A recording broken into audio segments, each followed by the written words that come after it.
All right, folks, welcome into another SEC Breakdown. It's our third show along with Chad Neipling. I'm Mark Rogers of Mark Rogers TV. You can catch Chad all over Twitter, all over Facebook. He's at SEC Wired. He's got so many things in the fire right now. V Sporto as well, doing a number of SEC shows specifically geared towards specific teams all across the board.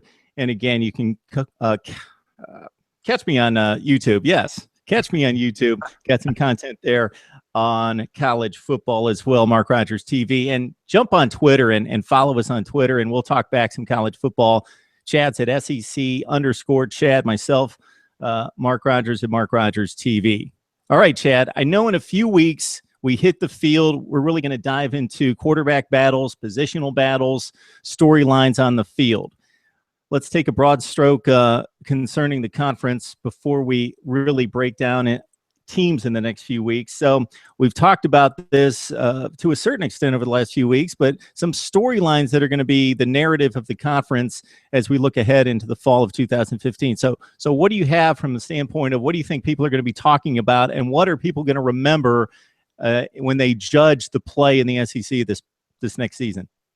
I think from a national perspective, just because it's already started to snowball, and I think by the time we get to October, November, it's going to be the looming question, with the upcoming playoff is, can the SEC bounce back from the drought, championship drought that we've seen over the last couple of years, and if not, then is the SEC playing too much football? Are they going out and, the teams are deep, the divisions are deep. You look at the SEC, especially in the West, with a 7-6 finish for the last place team. To loosely kind of quote Mullen here, the last place team in that division. Do you think a last place team in any other division in college football could have beat them? Probably not. But the depth is there, and you have to ask the question: are they playing too much football, in the sense that has the depth and everything gotten to be to where it's getting so good that teams are beating up on each other, and you're not going to have a fair representative? The other thing, kind of spinning off of that is, Mark, does a team, a 2-loss team, a 6-2 loss team, say, in the SEC championship game for whichever side, East or West division, if they win, do they get into the playoff this year? Say the Pac-12 goes undefeated, say the Big Ten goes undefeated, ACC, Big 12, pick your poison there. Will a 3-loss team in the SEC get into the playoff this year? Because there's a lot of speculation and detractors out there that think that the SEC will not get the benefit of the doubt. I tend to think otherwise, but that being said, that question is valid going in. So what do you think about that, Mark? Well, when you look at the divisions, and again, I'm a big results guy, so throw off the bias. Let's just go straight to the results. But we don't have enough games to go to the results. So if you do the eye test, man, I started spinning around college football as soon as you mentioned the last place teams and divisions: Purdue, Indiana, Wake Forest, Colorado. Wow. Right. Nowhere close to Arkansas. Maybe Vandy. Yes, Vandy was that bad last year. They might be one of the 5 worst teams in FBS. Certainly Power 5 football last year. We'll see what happens this year. But Arkansas would compete maybe on the periphery for most championships in other conferences in college football, the way they played most of last season, the second half of last season, even before they started actually pulling the games out.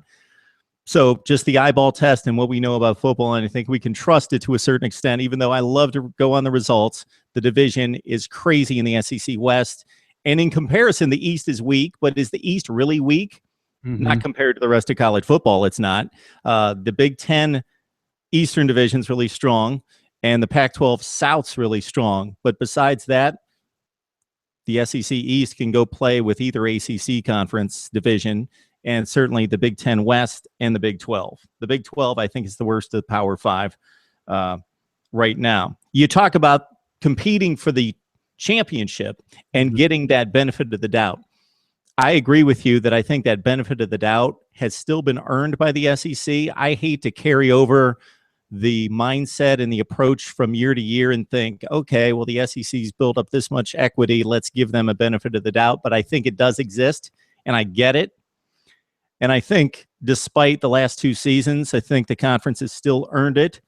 And I think they will get the benefit of the doubt. I think it's narrower than it would have been a year ago or 2 years ago. But the scenario you play out, looking at 2-loss SEC champion versus 0-loss other conference champion, that's a difficult stretch to make. That would be a really interesting case. Yeah, that's where I have the question: can that happen? Because it's likely. If you look at this year, look at the divisions, you look at the teams that are coming up. The East, people want to knock the East, but the East is going to be in turmoil too, especially when you get in those middle stage teams where there's a Florida, South Carolina, Missouri. There's a lot of unanswered questions for those teams, and it's going to be a claw and scratch finish for those guys. And you know what? That's good for the conference. But that being said, I just look at that and I say, it's highly likely, you expect the Western Division to have the SEC champion come out of it. You just do.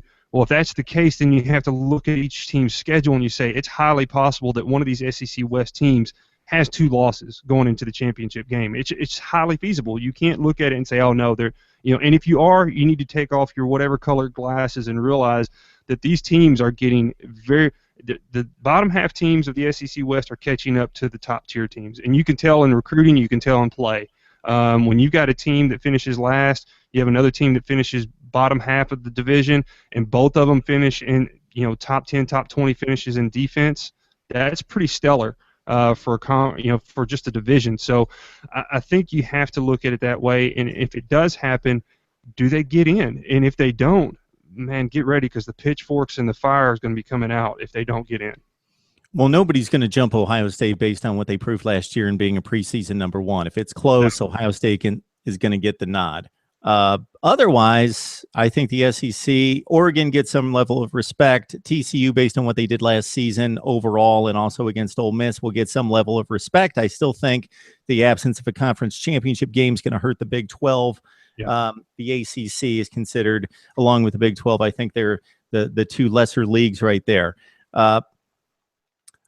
What you bring up and what we talked about last time are non-conference games, and that's another reason why we should have more big non-conference games, because then if we're starting to compare and contrast these teams at the end of the season, and we've got a situation like we did last year where we have 6 teams that could legitimately vie for the 4 spots, then we could do a better comparison of conferences. But we don't have that, so that's going to be difficult to judge once we get to that point. Yeah, I agree. The next question I have going into 2015 is more of a regional question, really honing in on the SEC, and that's, can Ole Miss find a running attack? Sweeney's out for surgery. Got news of that late last week, this fall. He's got a 4-star running back that was coming in.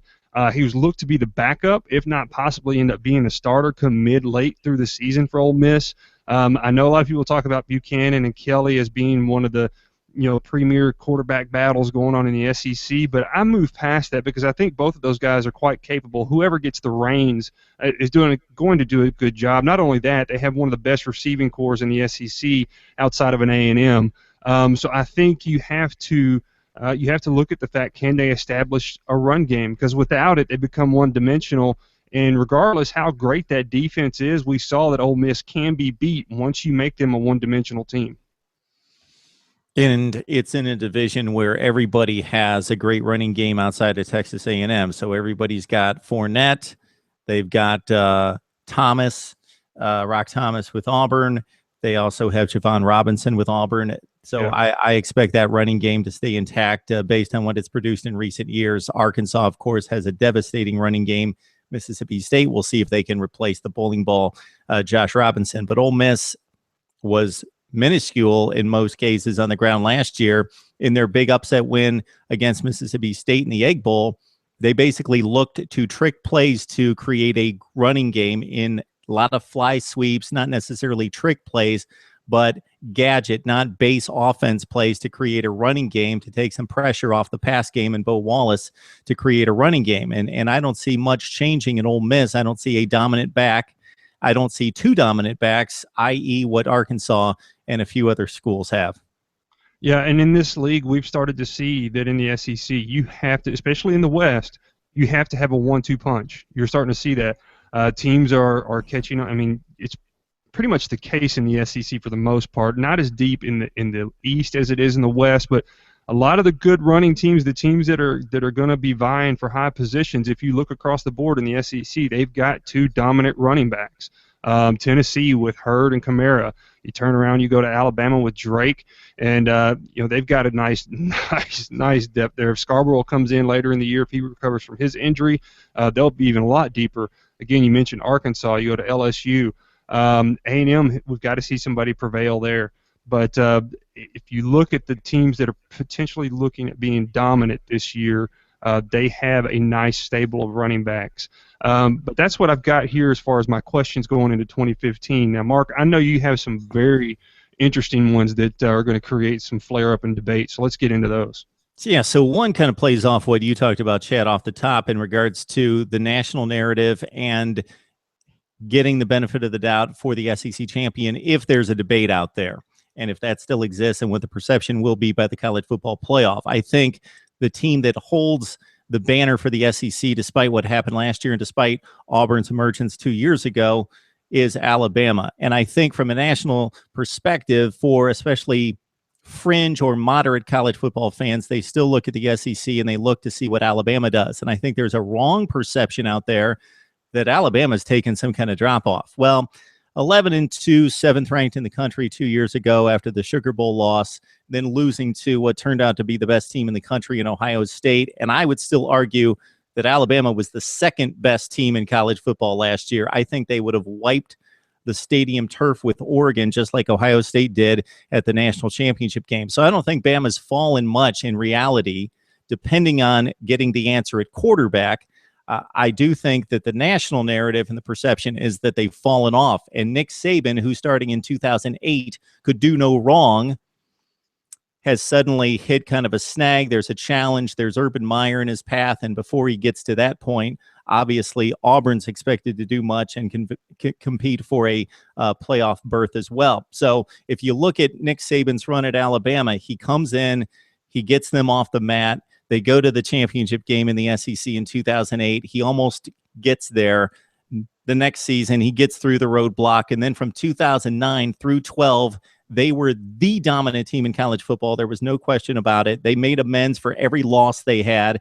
2010 was a slight bump in the road, but I think they showed on New Year's Day against Michigan State that they got a bit riled up about being perceived to be down and completely wipe the floor with Michigan State. Then, of course, they win the title in 2012. They're on their way until Chris Davis stepped in 2013. Now there's this perception 25 games later that Alabama's taken a tumble.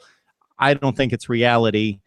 If they answer the quarterback question, I think all the other pieces are in place. I understand they're breaking in new wide receivers, and they have the secondary to fix, but they have the 4- and 5-star recruits to do it, and also proven players who have played, not just guys who did not play, filling in those two spots, and I think they are dominant in the other positions. So Alabama perception, I think, is taking a hit in this last year and a half, and I think that's a question to be answered on the national scene. I agree. I think, I've said this in podcasts that I do for V Sporto talking about Alabama. I think this year that defense could be one of the nastiest defenses in the SEC just because, the linebacking position alone, they're 10 deep. Then you get on the defensive line, they've got a lot of depth. The secondary, possibly could be one of the better units we've seen in a while. It's been one of the bigger questions the last couple of seasons outside of the quarterback spot that we're going to be talking about later on this summer before the season starts with that QB battle. But I look at Alabama, and statistically they finished number 3 in total offense and total defense respectively, right across the board in the SEC. So I think, to me, just that screams balance first and foremost, but second, it's a team, I think, that with Nick Saban at the helm, with him chanting the words finish, I think that they're going to have to prove it this year. Saban talked about it at Media Days. They also had the car wash event today with ESPN where he talked about the fact that, there towards the end of the season, they just flaked off. I think that they got, the physicality of going through the Western Division, going through a championship game, getting to that playoff. I don't know if their mind wasn't into it or if they physically were just ran down, but they've got to show everybody in college football that, hey, not only are we dominating in recruiting, not only are we beating up one of the toughest divisions in college football and winning our conference, but now we need to go out and we need to win the championship. And here's the thing, Mark. We know as football guys, as covering football, we know the truths that we see on the field and what we see, and what we interpret on Saturdays. But for the casual fan, perception is reality. And when a team doesn't get to that championship game, that's what matters. And in the SEC, championships matter. It's been our stake to claim for the last several years, 7 out of 9 years, 7 years straight in the BCS era. You've got titles. So championships are the SEC's claim to fame. So, yeah, I believe Alabama's got to get back there. They are the cash cow in the SEC. And it's funny because if you actually look at the reality of the situation and how close these outcomes are, if you go back to the Alabama championship teams of 2011 and 12, they needed things to break right in other conferences just to get to the national championship game. Then they faced an LSU team that was NFL ready on defense, but crippled in the passing game. Then they faced a Notre Dame team that should not have been in the BCS championship game. Then spin it forward 2 years. They're one play away from the championship game in 2013, but Chris Davis steps in with a kick six.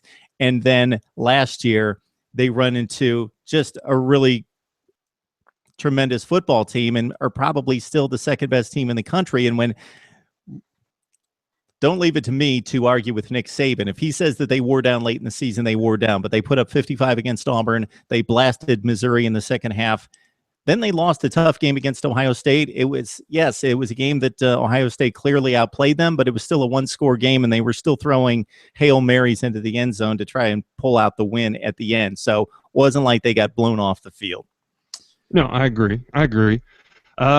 What's your next one? Because I know next one we got here is more of a regional SEC feel. Talking defense, we've got 2 broken defenses in the SEC Western Division, and that's one of the reasons why they played such a fun game on the Plains last year. Texas A&M and Auburn. So John Chavis moves on to Texas A&M. Kevin Sumlin hiring him away. He unashamedly said that last week at SEC Media Days. And then, of course, Will Muschamp losing his head coaching job at Florida, going back to his bell cow status as being the guy with to quote Gus Malzahn, the greatest defensive mind in football, and he goes to Auburn. And, of course, he's carried on the success from LSU to Texas. And Florida, despite the issues in the win-loss column, fielded great defenses. So I want to see what Will Muschamp is able to deliver. He brings the fire. He brings the spark that Ellis Johnson did not. He brings the credibility. These kids, they read, they know what's out there. They know reputation. They know that Will Muschamp brings it. And he also can scheme it up as well. John Chavis, pretty much the same thing. And Texas A&M saw it face-to-face 3 times when LSU held twice a Johnny Manziel-led offense under 20 points and held down Kyle Allen and company last year to under 20 points as well. So the Chavis move to Texas A&M and Muschamp to Auburn, I'm really interested to see how much these 2 defenses improve. Yeah, here's the thing with LSU and what you have to keep in perspective. Chavis came in, and LSU since 2010 has finished in the top 3 for total defenses in the SEC, just year in, year out since 2010. That's pretty impressive, and you can see the amount of guys they've put in the league.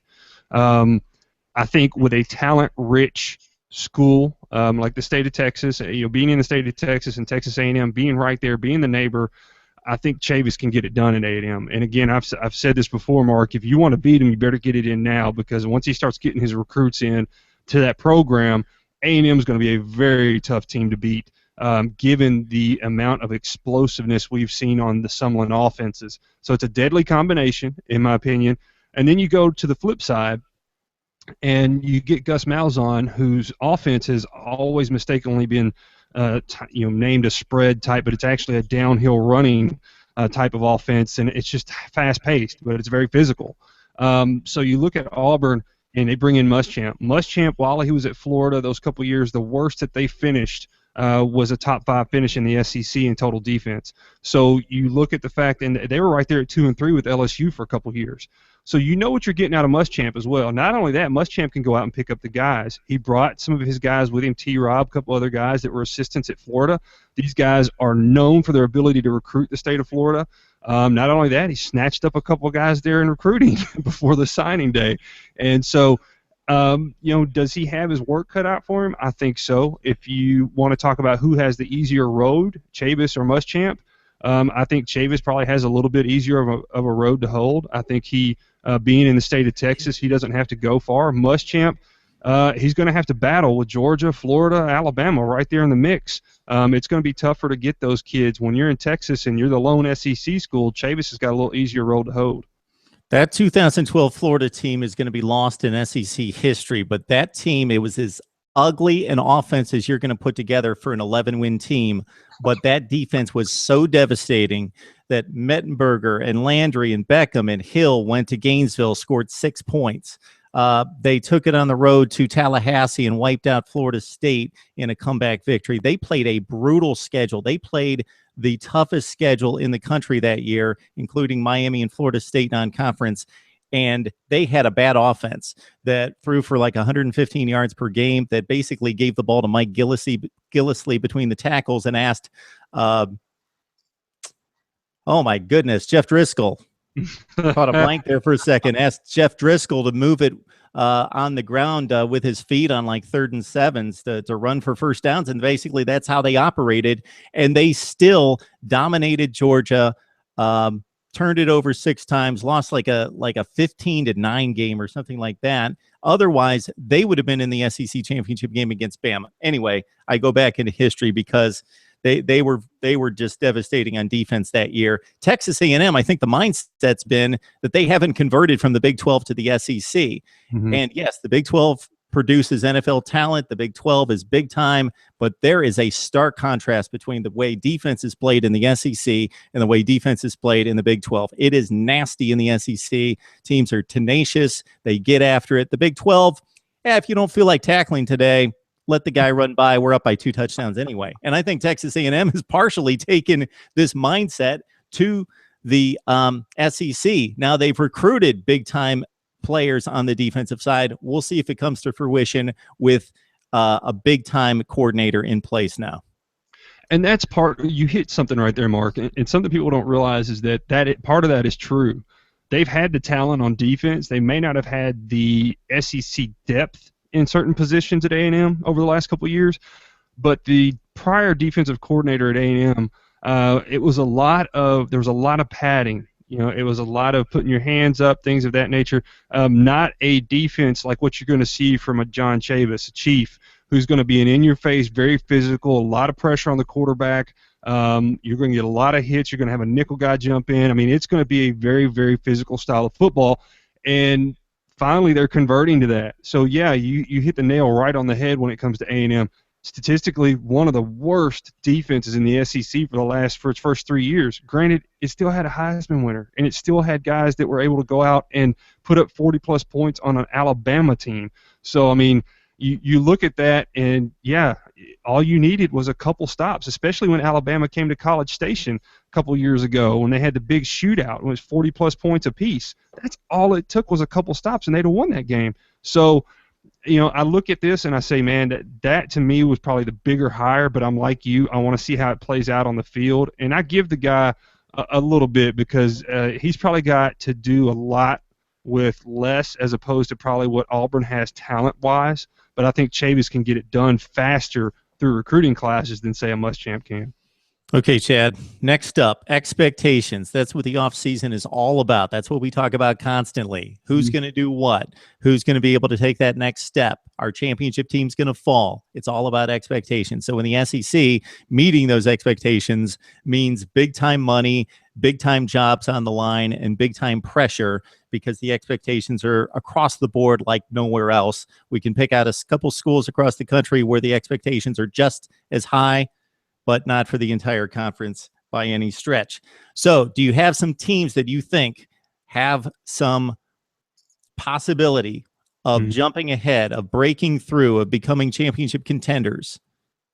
Yeah, I do. In particular, I think, there's been a lot of national hype, regional hype coming out of Knoxville this offseason. Granted, I think it's deservedly so. I think that they actually do have the talent. The question, of course, is it's been talked about as the offensive line, much like other schools. That offensive line's got a lot to work on, especially in the fact that they only have about 60-plus career starts between the entire unit now. But that being said, they brought in some more talented youth, got some transfers in. I think with Kamara and Hurd back there, they've got to be able to develop the holes for those guys.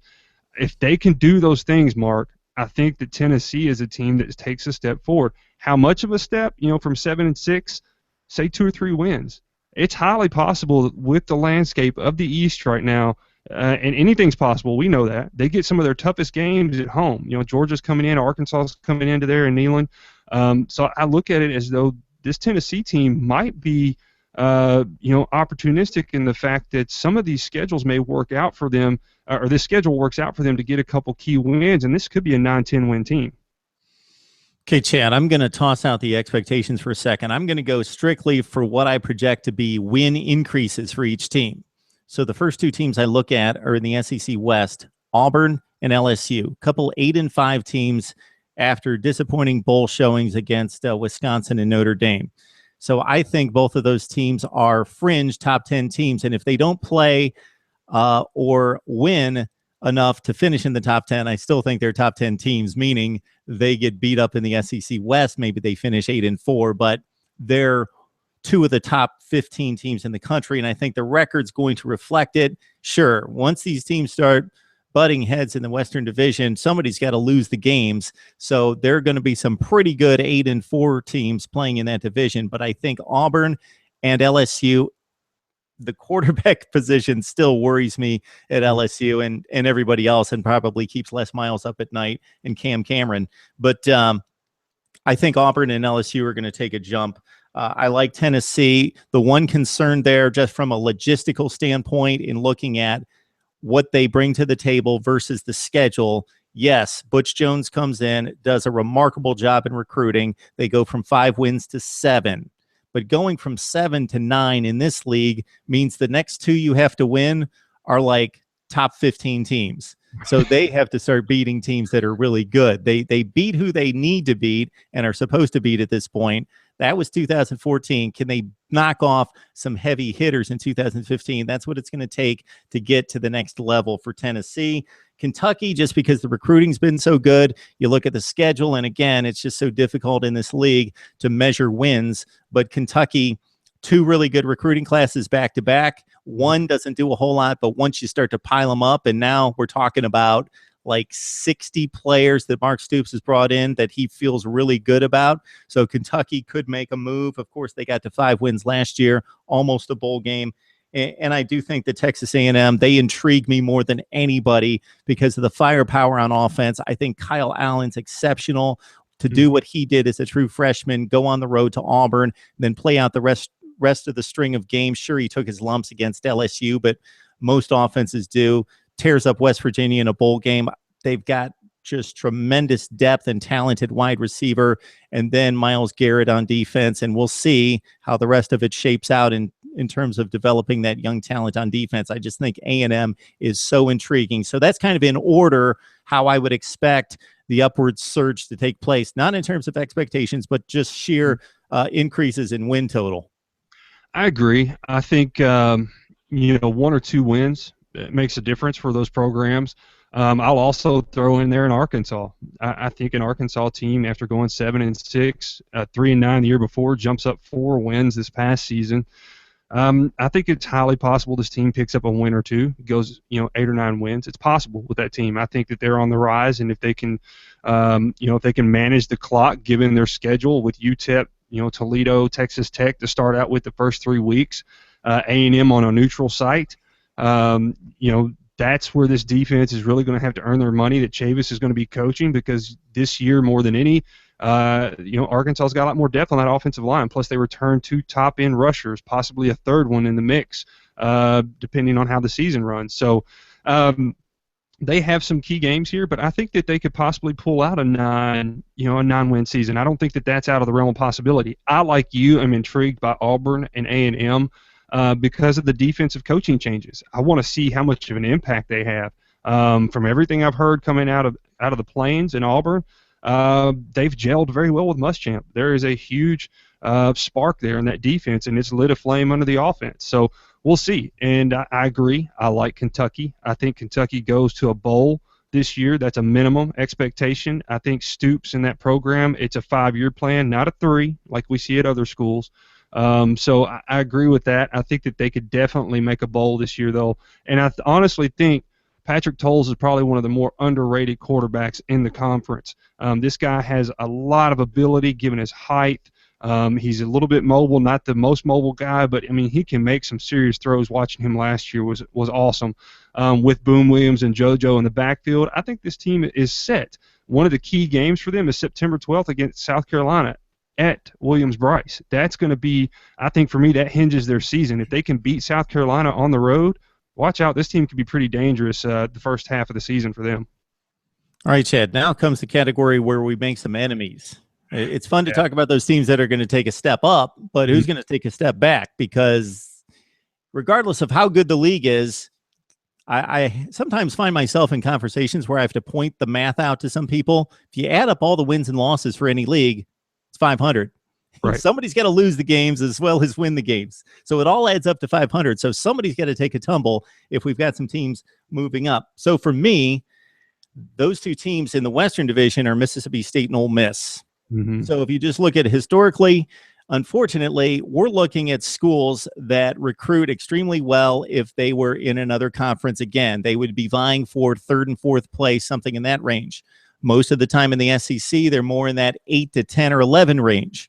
And they both jumped up last year. Mississippi State, based on some really good playmakers up front on defense. Things came together for Mississippi State from an experience standpoint, where they really had a senior and junior laden team last year, a very experienced offensive line. They lose most of those guys, and arguably the best quarterback in the league in Dak Prescott.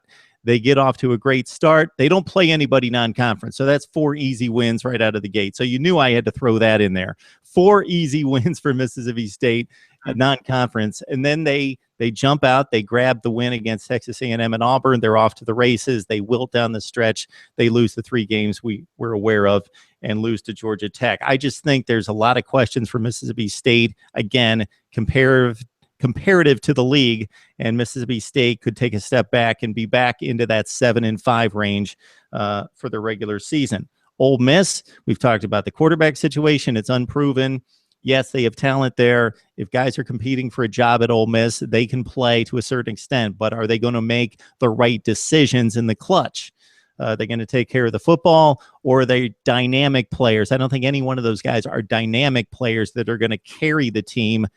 They're just looking for a guy that's going to make the right throws and get it to those dynamic wide receivers that they have on the outside. Lack of a running game, lack of depth and real star power at linebacker on defense. For as good as the defense is, they had to move C.J. Johnson from defensive end back to linebacker so he could kind of lead the defense and captain the defense from linebacker. So they're a bit thin at linebacker. Ole Miss, I think, takes a step back to that 7-5 range as well. And then I think Mizzou, and I hate to pick on Mizzou, but the talent just isn't quite what it should be. And maybe with some of the teams emerging in the SEC East, like Tennessee, like Kentucky, maybe Mizzou drops a couple more games that they have been able to pull out the last couple of years. And the lack of playmakers on offense really hurts them this year. And their calling card that we've talked about in the past at defensive end with great guys that turned out to be NFL players, maybe they have them, but we don't know about them right now like we have in the past with Golden and Ray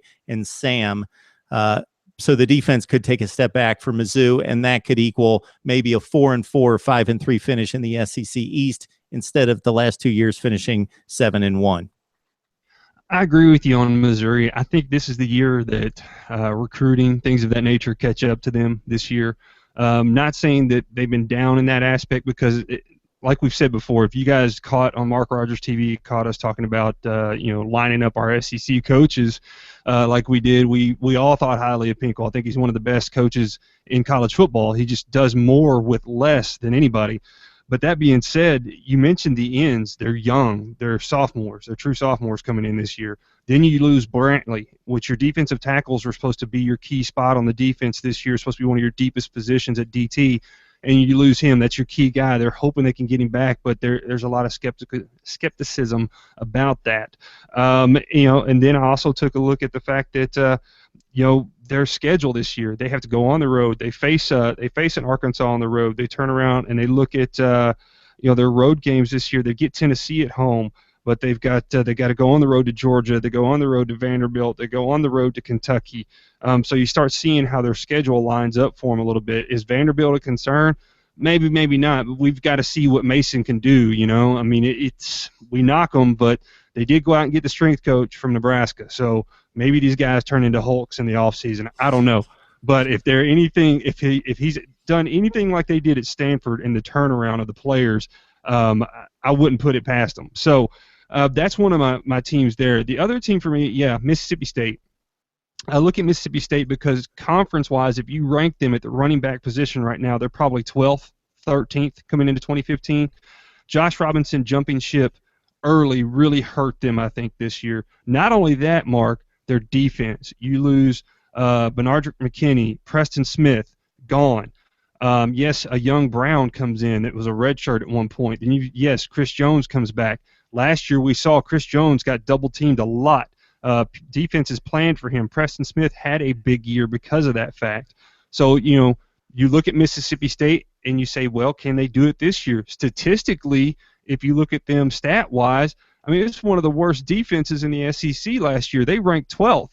They gave up 424 yards per game last year in total. So that, for me, they still have farther to go on that side. We've seen that Dak, yes, he can make plays with his arm. You go back to the Arkansas game. I know I've been harping on them today because for whatever reason they're in my mind, but that game was a lot closer. They forced Dak to throw, and he showed that he could throw, but it was still a close game. They don't have the defense to back up their offense, and there's a couple teams like that this year, and I think Mississippi State's one of those teams that takes a step back. Yeah, Ole Miss and Georgia Tech tore them to shreds down the stretch last season once they sprinted out to 10-1, lost the last two games to finish at 10-3. So, folks, you can hear why you need to follow Chad on Twitter. I've got SEC folks all over the place on Twitter that I contact and keep track of, and this guy knows it and keeps the pulse of the conference better than anyone. So, Chad, why don't you take us home, because it's been another fun discussion. Yeah, it has. You guys definitely want to go and check out Mark on Twitter at Mark Rogers, not Mac Rogers, Mac Daddy Rogers. Yeah, we can go with that. We can do that, right? Give me a nickname. At Mark Rogers. Go and follow him on Twitter. Does a great job. Go and check out Mark Rogers TV. Get on YouTube. Subscribe. Comment. Leave some questions there. A lot of these videos that we're doing this not just on podcast, but we're also doing this on video format as well. So you can go there and leave a lot of questions, comments, talk to us. I'll talk to you there as well. I'm subscribed. I'm a fan. So, hey, get in there and we'll have some conversations and we can answer your questions. Go and check me out on Twitter at SEC_Chad. And, of course, this show right here, SEC Breakdown, is actually going to be featured across the platform for vSporto. We're going to be their SEC guys. So looking very, very forward to that. So you'll be able to hear us on multiple channels there, talking nothing but SEC content. Of course, they'll probably break out pieces. I just hope they don't spin it and we end up looking like, the bad guys. So, but you guys can check that out. So vsporto.com, proud to represent those guys and proud they picked us up. So we'll definitely be their SEC voice going forward. You guys got any questions, hit us up. And thanks so much for listening in to SEC Breakdown.